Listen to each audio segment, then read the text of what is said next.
മടുത്തടാ, ഇനി ഓടാൻ വയ്യ.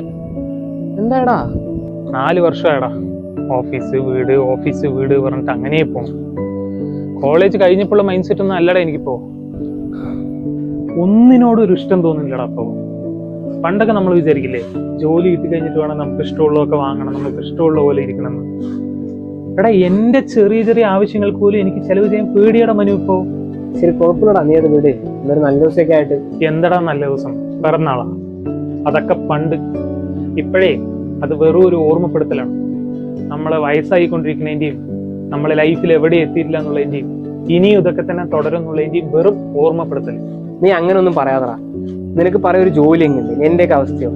ഞാനൊക്കെ പറയാൻ തുടങ്ങിയുണ്ടല്ലോ, നമ്മുടെ അമ്പലത്തിലെ അത്താഴ പൂജ കഴിയും. നിനക്കിപ്പോ എന്താ പ്രശ്നം? ജോലി ഇല്ല എന്നുള്ളതല്ലേ? ജോലി കിട്ടിയാലോ? എടാ, അതൊഴികെ ബാക്കി എല്ലാം പ്രശ്നമാണ്. കുറച്ച് കഴിയുമ്പോ ആ ജോലിയും പ്രശ്നമാവും. ആർക്കടാ പ്രശ്നമില്ലാത്ത? നീ പറഞ്ഞതൊക്കെ കേൾക്കണം, എനിക്കില്ലേ പ്രശ്നം? ഇത്രയും പണി തരുന്നിട്ട് മേനക്കൊക്കെ പ്രശ്നം, നമ്മുടെ അമ്പലത്തിലെ പൂജയായിരിക്കില്ല പ്രശ്നം. എന്തിന്? നമ്മുടെ ദൈവത്തിന് വരെ പ്രശ്നങ്ങളുണ്ടാവും. പക്ഷെ അതൊരിക്കലും നമ്മളെ തളർത്താൻ പാടില്ല. നിനക്ക് മനസ്സിലാവണ പോലെ പറയണമെന്നുണ്ടെങ്കിൽ നമ്മൾ രാവിലെ അടിച്ച് പല്ലേക്ക് കുളിക്കില്ല, അതൊക്കെ പോലെ പാർട്ട് ഓഫ് ദ ലൈഫാണ് നമ്മുടെ പ്രശ്നങ്ങൾ. ഇവിടെ അടിപൊളിയായിട്ടുള്ള കാര്യങ്ങൾ ഒരുപാട് ഉണ്ടാവും, നമ്മൾ അതൊന്നും കാണില്ല. അതാണ് നമ്മുടെ മെയിൻ പ്രശ്നം. നിനക്ക് ആരാടാ കഴിവില്ല? എനിക്ക് വല്ല മോട്ടിവേഷൻ സ്പീക്കർ ആയിക്കൂടെ? അല്ലേ? എനിക്കും തോന്നി.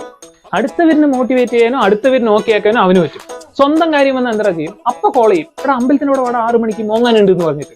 ശരി, ഇതൊക്കെ വിടും. നിന്റെ ലാസ്റ്റ് ഇന്റർവ്യൂ എങ്ങനെ നടക്കും? അത് കമ്മ്യൂണിക്കേഷൻ അല്ല. അതൊക്കെ എന്തിനാ ഇപ്പൊ പറയണം? 6 മണിക്ക് നിന്നെ വരാൻ പോകും. എന്നിട്ട് എന്റെ സങ്കടം പറയാൻ എവിടെയെങ്കിലും ഗ്യാപ്പ് വന്നിടാ. നീ സങ്കടം പറയാൻ വന്ന് എന്നെ കൊണ്ട് മോട്ടിവേറ്റ് ചെയ്യിപ്പിച്ചു. മിണ്ടരുത്.